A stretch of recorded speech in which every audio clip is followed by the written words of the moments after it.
So hi guys, at welcome back po sa ating YouTube channel. Welcome back sa akin, no? Kasi ngayon ulit ako nakapag-vlog ng ganito.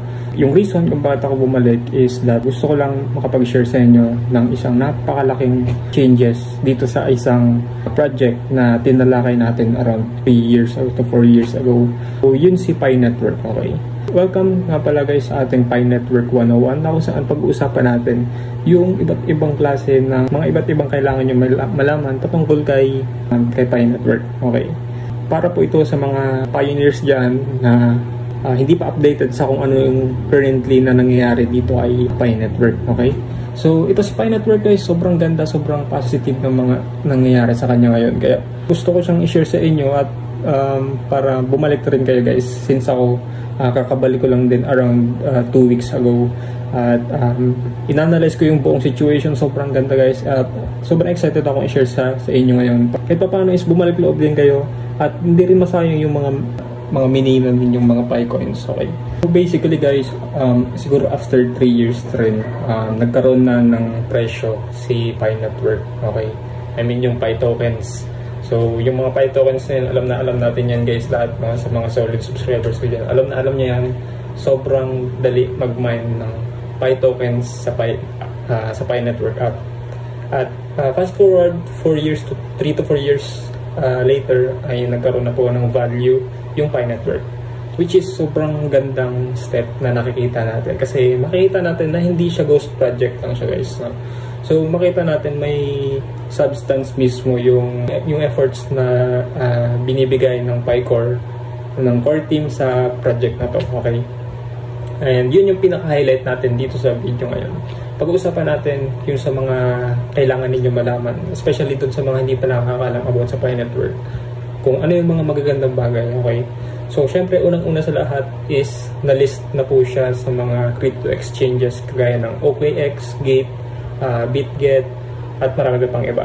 Although guys, hindi pa siya nalilist ngayon sa mga major cryptocurrency exchanges, pero I think nagkakaroon ng negotiation towards sa PiCore team and sa mga major crypto exchanges kagaya ng Binance. So, since nagkaroon na ng value si Pi coin or si Pi token, bigla siyang naging popular upon listing sa cryptocurrency exchanges. So, after ma-release, I think nasa $3 value siya.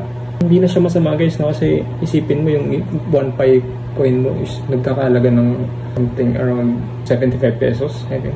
Bukod dun sa fact na magkakaroon ng value or magkakapera na tayo after all the years na pinaghirapan natin yung pagmamay natin, yung pagmimila natin araw-araw sa Pi Network app, makita natin guys na magiging maganda rin yung future mismo ng project na to.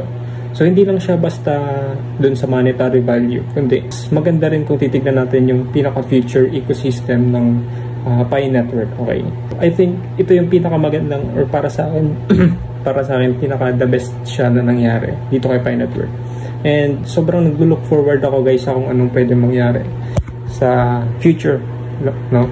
Kaya sa mga hindi pa nakakapag-KYC diyan, I recommend na mag-KYC na ulit kayo kasi I think the Pi Network is nagsusunog na siya ng mga supplies ng mga Pi tokens. Okay.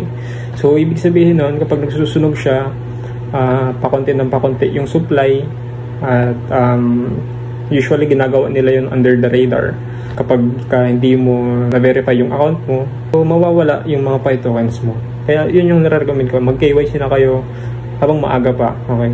Kasi the earlier na mag-start kayo, the better. Okay? Kasi, yun nga, yung sinasabi ko sa inyo, talo na dun sa referral team group chat ko. Sobrang bilis ng mga nangyayari ngayon. Okay? So, pakunti na pakunti yung supply. Mag-KYC na muna kayo. Tapos, sa next video natin, isi-share ko sa inyo kung bakit nga ba kailangan ninyong bumalik ulit dito kay Pi Network. At for now, mag-KYC na kayo. And sa mga wala pang Pi Networks dyan, pwede kayong i-click yung link sa description dyan sa baba para makapag-register kayo. Libre lang naman yan, 100% free lang naman yan guys.